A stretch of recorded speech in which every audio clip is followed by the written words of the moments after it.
चीन की ताकत सिर्फ बयानबाजी तक सीमित नहीं है। ईरान को सबसे ज्यादा तेल खरीदने वाला देश चीन ही है, हथियारों से लेकर आर्थिक सपोर्ट तक।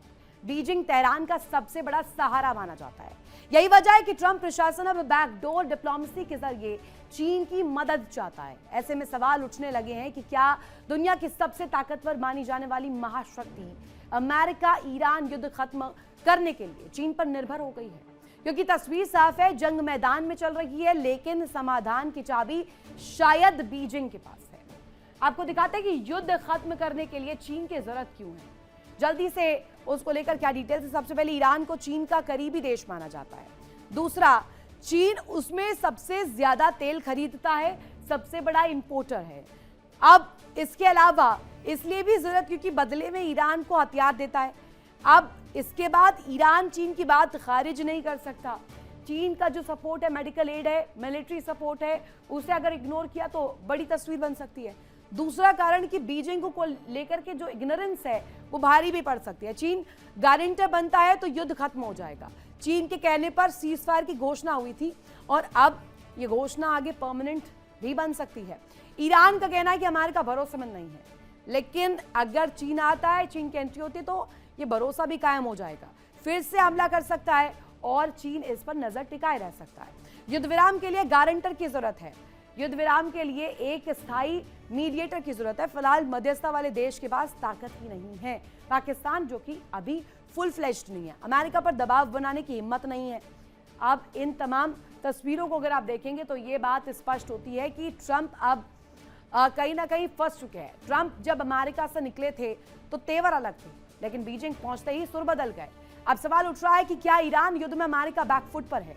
क्या जिनपिंग के बिना सीजफायर संभव नहीं? और क्या चीन अब दुनिया का नया पीस ब्रेकर बन चुका है?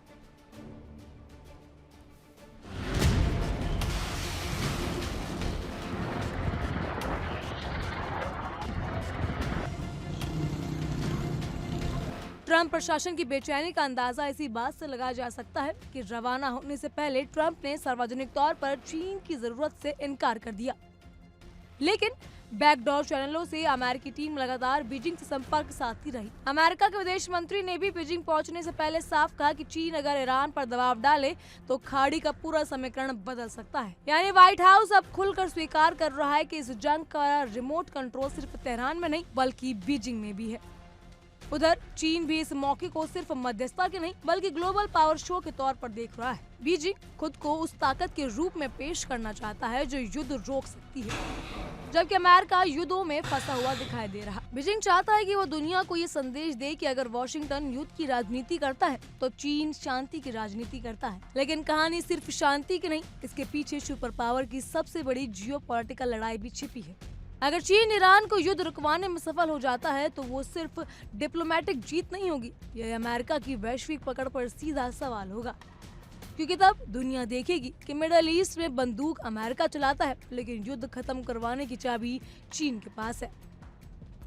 Bureau report, India daily.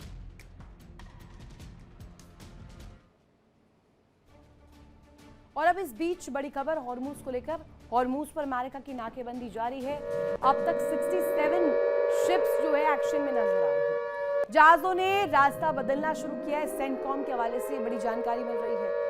इस बीच ये आंकड़ा सामने आना, नंबर सामने आना, जहां हॉर्मूज पर अमेरिका की नाकेबंदी अभी भी जारी है। अमेरिका जहां एक तरफ हॉर्मूज के मसले को सुलझाना चाह रहा है, लेकिन नाकेबंदी भी तोड़ नहीं रहा है, ब्लॉकेज भी खत्म नहीं कर रहा है। तो क्या अब ये तस्वीर इस लिहाज से देखी जाए कि अमेरिका कहीं से पीछे नहीं हटना चाहता? हॉर्मूज पर अमेरिका की नाकेबंदी जारी है।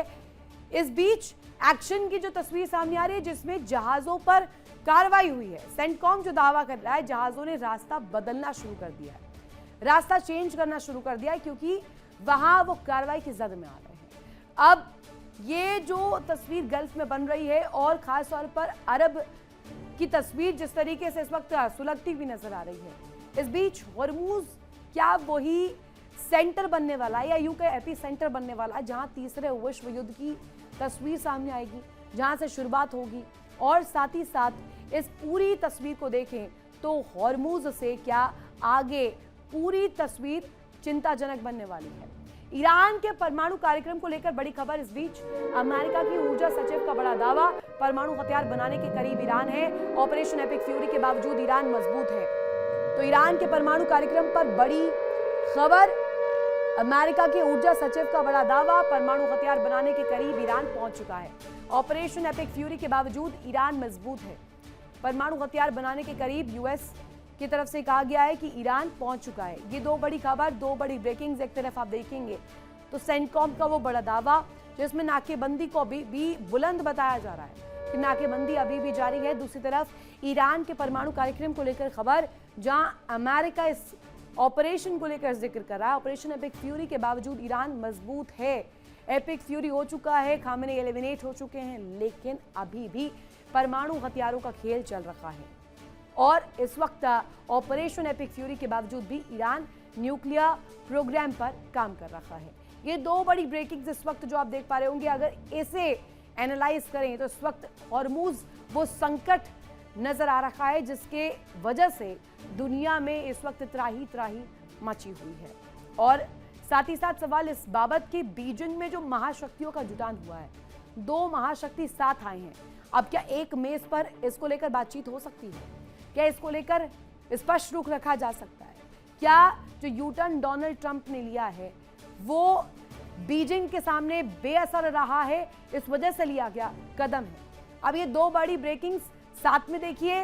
ताइवान पर कंक्लूजन ड्रॉ करिए तो एक कंडीशन पावर गेम को लेकर कि चीन अभी अपने हाथों से चीजों को नहीं छूटने देना चाहता।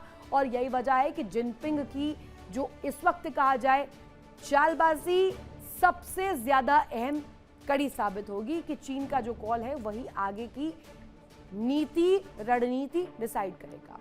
मुंह में राम और बगल में छुरी, सामने शी जिनपिंग से दोस्ती की मुस्कान नजर आ रही है और पीछे से चीन की जड़ें काटने का खेल। बीजिंग में ट्रंप और जिनपिंग हाथ मिला रहे थे, लेकिन उसी वक्त CIA चीफ क्यूबा में चीन, रूस और ईरान की फील्डिंग बिखेरने में जुटे थे।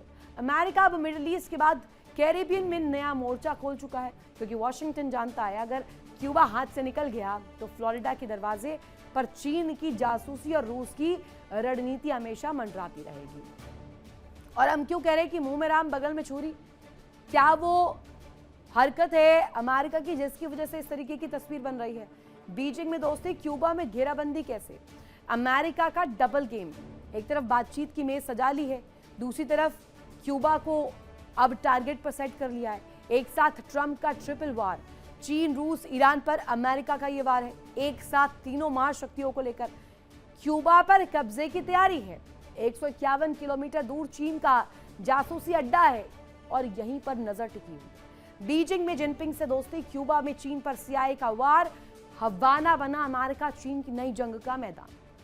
क्यूबा झुका तो चीन, रूस, ईरान को बड़ा झटका लगेगा। अमेरिका का लक्ष्य क्यूबा से ड्रैगन आउट हो जाएगा।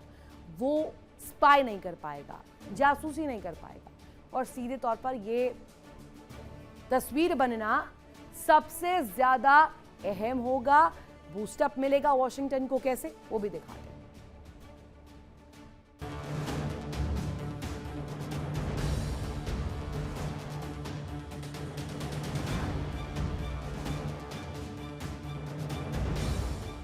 ट्रंप की दोहरी नीति,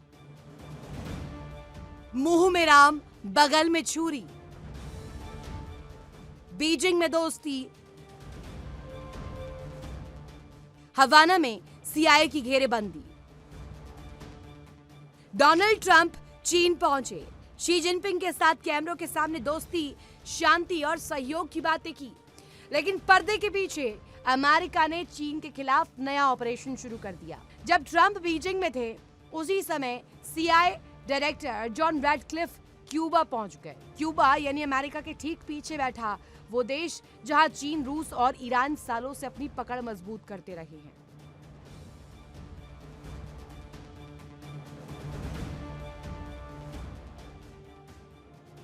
CIA चीफ ने क्यूबा के टॉप इंटेलिजेंस अफसरों से मुलाकात की। संदेश साफ था, अगर क्यूबा अमेरिका के साथ आ जाए तो आर्थिक मदद और सुरक्षा मिलेगी, लेकिन बदले में चीन, रूस और ईरान से दूरी बनानी होगी। यानी ट्रंप जिनपिंग से हाथ मिला रहे थे और पीछे से CIA चीन की घेराबंदी में जुटी थी।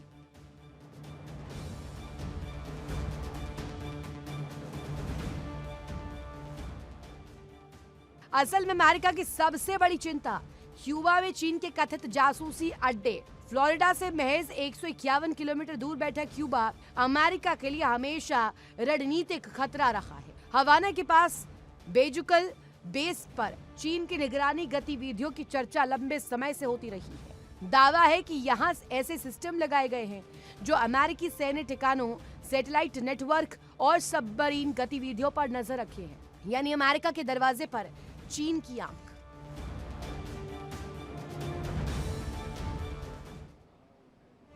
देखिए इंडिया डेली 24/7 अब आपके स्मार्ट टीवी पर। इंडिया डेली मौजूद है सभी डिजिटल प्लेटफॉर्म पर लाइव और लगातार। इंडिया डेली 24/7 हर दिन राष्ट्र को समर्पित।